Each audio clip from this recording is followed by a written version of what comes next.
Hello guys, welcome back to my channel. வீடியோக்குள்ளே போகிறதுக்கு முன்னாடி மறக்காம அந்த வீடியோக்கு ஒரு லைக்கை போட்டுருங்க.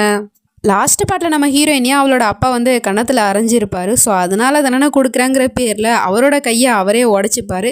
திரும்ப நான் அது மாதிரி ஒரு தப்பை பண்ண மாட்டேன்ப்பா அப்படின்னு சொல்லிட்டு அவளுமே சாரி கேட்டுட்டு இருக்கா. அப்படியே எங்கள் சீனை கட் பண்ணால் இந்த பக்கம் நம்ம ஹீரோ வந்து பிஸ்னஸ் பண்ண போகிறேன்னு சொன்னான் இல்லையா, அதுக்கு தேவையான திங்ஸ் எல்லாம் வந்து இறக்கிட்டு இருக்கான் அவனோட இடத்துல.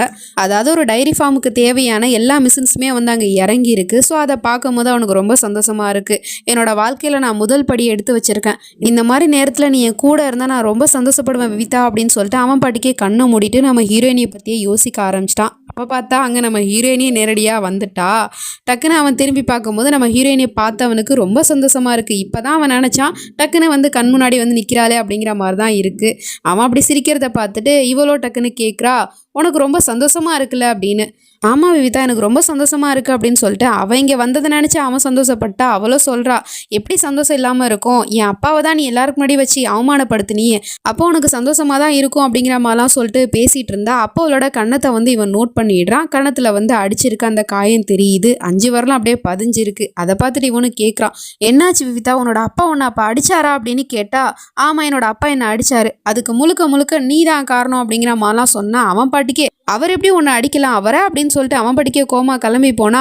என்னோட அப்பா என்னை அடிக்கிறதுக்கு அவருக்கு முழு உரிமை இருக்குது, அதை கேட்கறதுக்கு நீ யாரு அப்படிங்கிற மாதிரிலாம் கேட்டுட்டு இருக்கா. விவிதா, நீ சொல்கிறது எனக்கு புரியுது, ஆனால் அவர் என்னால் தானே உன்னை அடிச்சிருக்காரு அப்படிங்கிற மாதிரிலாம் சொன்னா. இதுக்கு காரணமே நீ தானே, நீ அங்கே வந்து கலாட்டா பண்ணாமல் இருந்தால் இது எதுவுமே நடந்திருக்காது. என்னோட அப்பா இது வரைக்கும் என் மேலே கையை வச்சதே கிடையாது, ஆனால் ஒன்னால தான் எனக்கு என்ன அடிச்சாரு அப்படிங்கிற மாதிரிலாம் சொன்னா.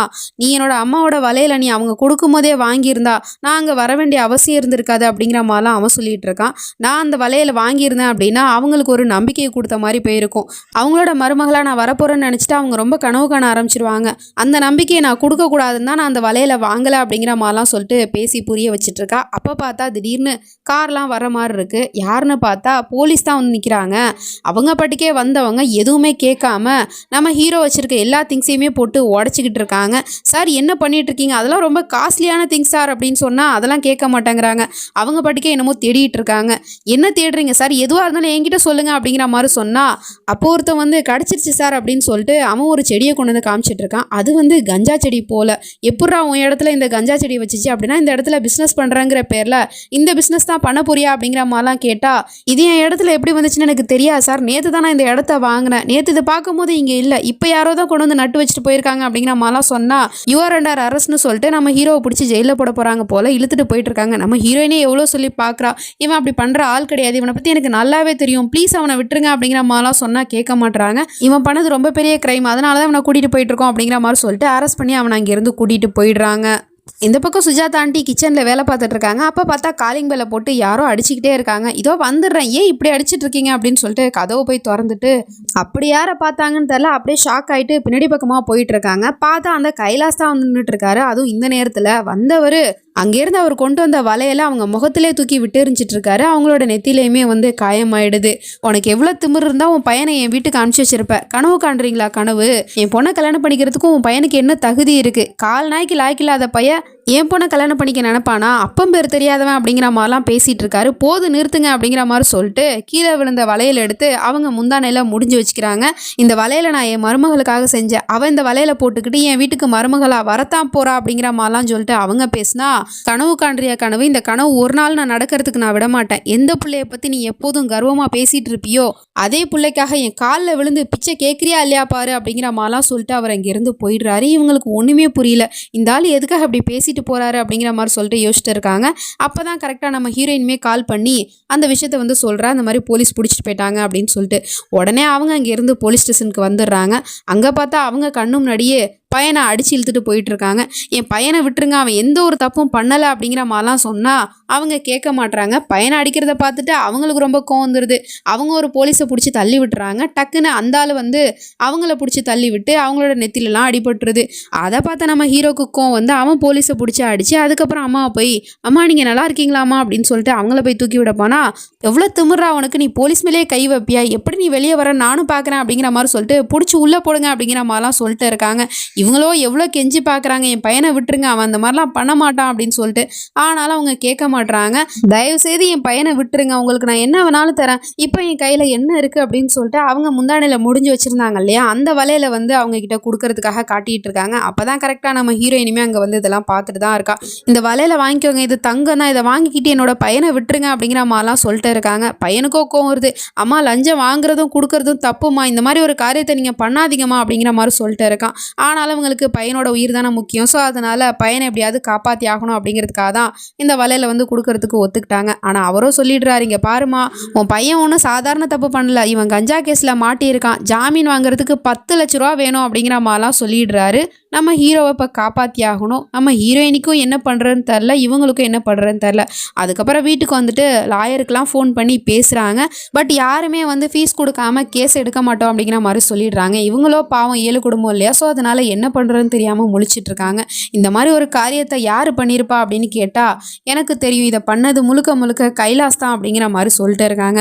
அதே சமயம் இந்த பக்கம் நம்ம ஹீரோயினி அப்பா கிட்ட வந்து எனக்கு 10 லட்ச ரூபா பணம் வேணுப்பா அப்படிங்கிற மாதிரி கேட்டுட்டு இருக்கா. என்ன கேட்டால் எனக்கு காதில் விழுகலை, திரும்ப கேளு அப்படிங்கிற மாதிரி அவரும் கேட்டுட்டு இருக்காரு. ஆமாப்பா, எனக்கு 10 லட்ச ரூபா பணம் வேணும், 10 லட்ச ரூபா பணம் கொடுத்தாதான் அதர்வாவை ஜாமீனில் விடுவேன்னு சொல்லிட்டாங்க, அதனால அவங்களுக்கு உதவி செய்ய யாருமே இல்லைப்பா, நம்ம தானே அவங்களுக்கு உதவி செய்யணும், அவங்களுக்காக ப்ளீஸ்ப்பா 10 லட்ச ரூபா பணம் கொடுங்க அப்படிங்கிற மாதிரி சொல்லிட்டு கேட்டா, சரி சரி எதுவாக இருந்தாலும் காலையில் பார்த்துக்கலாம் அப்படிங்கிற மாதிரி சொல்லிட்டு இருக்காரு. என்னப்பா இவ்வளோ அலட்சியமாக பதில் சொல்லிருக்கீங்க, அவனை பிடிச்சிட்டு போயிட்டாங்கப்பா, அவன் மேலே எந்த ஒரு தப்பும் இல்லை, அவனை போய் காப்பாற்றுங்கப்பா ப்ளீஸ்ப்பா அப்படிங்கிற மாதிரிலாம் சொன்னா, இங்கே பாருமா ரொம்ப லேட் ஆகிடுச்சு, எதுவாக இருந்தாலும் காலையில் பார்த்துக்கலாம் அப்படிங்கிற மாதிரி சொல்லிட்டு பேசிகிட்டு இருக்காரு. அப்போ தான் கரெக்டாக அங்கே சுஜாதா ஆண்டியுமே வந்துடுறாங்க. உடனே வந்து இதுக்காக தான் நான் காத்துட்டு இருந்தேன் அப்படிங்கிற மாதிரி சொல்லிட்டு மனசுக்குள்ளே யோசிச்சுட்டு எல்லாரும் உள்ளே போங்க அப்படிங்கிற மாதிரி சொல்லிட்டு எல்லாருமே உள்ளே அனுப்பிச்சி வச்சிடுறாரு.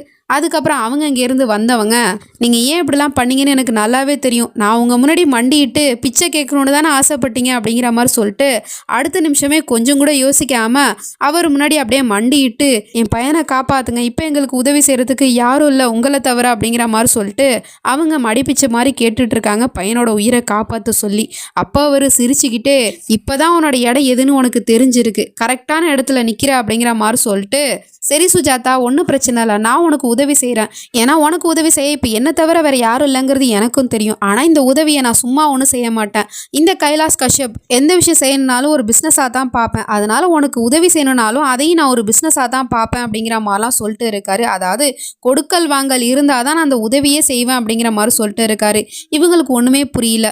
நான் உனக்கு உதவி செய்யணும் அப்படின்னா உன்னோட வீட்டை எனக்கு எழுதி தரணும், ஏற்கனவே அந்த வீட்டை பணயமாக வச்சு தானே என்கிட்ட நீ கடன் வாங்கின, இப்போ நான் உனக்கு ஒரு 10 லட்சம் கொடுக்குறேன் அப்படின்னா உன்னோட வீட்டை நீ எனக்கு எழுதி தரணும், அந்த வீட்டுக்கு சொந்தக்காரனா நான் மட்டும் தான் இருக்கணும், அந்த வீட்டை என்கிட்ட கொடுத்ததுக்கப்புறம் நீ அந்த வீட்டு பக்கம் தலை வச்சு படுக்கக்கூடாது, இந்த ஊரை விட்டே போயிடணும், இதுக்கெல்லாம் ஒத்துக்கிட்டேன்னா சொல்லு, நான் வந்து உனக்கு உதவி செய்கிறேன் அப்படிங்கிற மாதிரிலாம் சொல்லிட்டு அவர் பாட்டிக்கே பேசிகிட்டு இருக்காரு. இவங்களுக்கா என்ன சொல்கிறதுனே தெரில, பையனை காப்பாற்றணும், இப்போ பணத்துக்கும் என்ன பண்ணுறதுன்னு தெரியல இல்லையா, ஸோ அதனால் அமைதியாகவே இருந்துடுறாங்க. அதுக்கப்புறம் அவரும் போயிட்டு உள்ளே போயிட்டு ஆல்ரெடி ஃபைலெல்லாம் ரெடி பண்ணி வச்சுருப்பார் போல், ஸோ அதை எடுத்துகிட்டு வந்துட்டு அவங்கக்கிட்ட கொடுத்து, இந்த ஃபைல் ரொம்ப நாளாக உன்னோட ஒரு கையெழுத்துக்காக தான் வெயிட் பண்ணிக்கிட்டு இருக்கு, இப்போ தான் சரியான நேரம் வந்திருக்கு, இதில் நீ கையெழுத்தை போட்டு உன் பையனை காப்பாற்றுறதுக்கான வழியை பாரு அப்படிங்கிற மாதிரிலாம் சொல்லிட்டு அந்த ஃபைலை கொடுத்துட்ருக்காரு.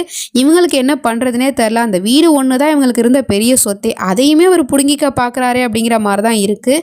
இவங்க பையனை காப்பாற்றுறதுக்காக அந்த வீட்டை கொடுக்க போகிறாங்களா இல்லையா அப்படிங்கிறதெல்லாம் நம்ம வெயிட் பண்ணி தான் பார்க்கணும். நெக்ஸ்ட் நினச்சி நம்ம அடுத்த பாட்டில் பார்த்து தெரிஞ்சுப்போம். அது வரைக்கும் பை ஃப்ரெண்ட்ஸ்.